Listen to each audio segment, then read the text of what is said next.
Welcome to our YouTube channel Hindi knowledge world. आज का हमारा टॉपिक है भारतीय सेना ने एलएसी पर तैनात किए T-19 और T-72 टैंक जो -40 डिग्री टेम्परेचर पर भी देश को सुरक्षा प्रोवाइड करेंगे। उसके अलावा आज हम आपके लिए एक और टॉपिक लेके आए हैं। फ्रांस ने भारत को सौंपे 5 राफेल फाइटर जेट जो चीनी J-20 का काल बनेंगे। जानते हैं इन दोनों टॉपिक के बारे में फुल इन्फॉर्मेशन, लेकिन उसके पहले आप लोग चैनल को सब्सक्राइब कर लें और बेल आइकन को प्रेस कर लें, जिससे आगे आने वाले वीडियो आपको मिल सके और शेयर करना ना भूलें। चलिए स्टार्ट करते हैं अपना टॉपिक। चीन के साथ जारी सीमा विवाद के बीच भारतीय सेना ने एलएसी पर लद्दाख के चुमार डेमचोक क्षेत्र में टैंक और पैदल सेना के वाहनों को तैनात किया है। सेना ने BMP-2 इन्फेंट्री कॉम्बैट व्हीकल के साथ T-19 और T-72 टैंकों की तैनाती भी कर दी है। इन टैंकों की खासियत यह है कि ये -40 डिग्री सेल्सियस तापमान पर भी इनको ट्रांसपोर्ट किया जा सकता है। सर्दियों की आहट के बीच सेना की ओर से यह बेहद सूझबूझ भरा एक कदम उठाया गया है। सेना की इस तैनाती को लेकर 14 कॉर्प्स के chief of staff major general Arvind Kapoor ने कहा, फायर एंड फ्यूरी कॉर्प्स भारतीय सेना का एकमात्र फॉर्मेशन है और दुनिया में भी ऐसे कठोर इलाकों को मैकेनिकल फोर्सेस की तैनाती की गई है। टैंक, पैदल सेना के लड़ाकू वाहनों और भारी बंदूकों को इस इलाके में रखरखाव करना एक चुनौती भरा काम है, लेकिन इसे भारतीय सेना संचालित करेगी। 29 और 30 अगस्त की रात भारत ने पूर्वी लद्दाख के पैंगोंग सो क्षेत्र में यथास्थिति को बदलने के लिए चीनी सेना द्वारा की जा रही घुसपैठ को नाकाम कर दिया था। पीपुल लिबरेशन आर्मी PLA के सैनिकों ने पूर्वी लद्दाख में पिछली आम सहमति का उल्लंघन किया था और यथास्थिति बदलने के लिए घुसपैठ भी की थी। उन दोनों देशों के बीच पूर्वी लद्दाख में वास्तविक नियंत्रण रेखा पर लगभग 4 महीने से गतिरोध बना हुआ है।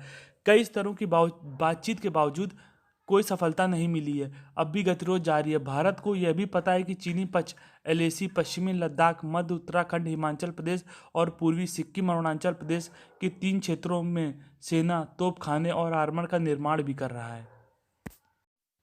वहीं दूसरी तरफ फ्रांस ने भारत के राफेल लड़ाकू विमानों के अगले बैच को सौंप दिया है। इस बैच में शामिल 5 विमान अभी फ्रांस की धरती पर मौजूद हैं। माना जा रहा है कि अक्टूबर में ये राफेल विमान भारत पहुंचेंगे। इन विमानों को पश्चिम बंगाल में स्थित कलाईकुंडा एयरफोर्स स्टेशन पर तैनात किया जाएगा, जो चीन की सीमा से लगातार पूर्वी सीमा की रखवाली करेंगे। राफेल के पहले बैच में शामिल 5 विमानों को 10 सितंबर को एक औपचारिक कार्यक्रम के तहत भारतीय वायुसेना में शामिल किया गया था। फ्रांस में भारत के राजदूत इमैनुअल लेनिन ने हमारे सहयोगी प्रकाशन इकोनॉमिक टाइम्स के साथ बातचीत में कहा कि राफेल फाइटर जेट के दूसरे बैच को सौंप दिया गया है।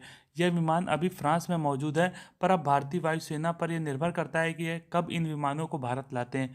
उन्होंने भारतीय वायुसेना के पायलटों की तारीफ करते हुए उन्हें उत्कृष्ट करार दिया है। चीन से लगती सीमा पर चरम तापमान को देखते हुए इस विमान में भारत के हिसाब से कुछ मॉडिफिकेशन भी किए गए हैं, जिसमें कम तापमान में भी ये विमान आसानी से स्टार्ट हो सकते हैं।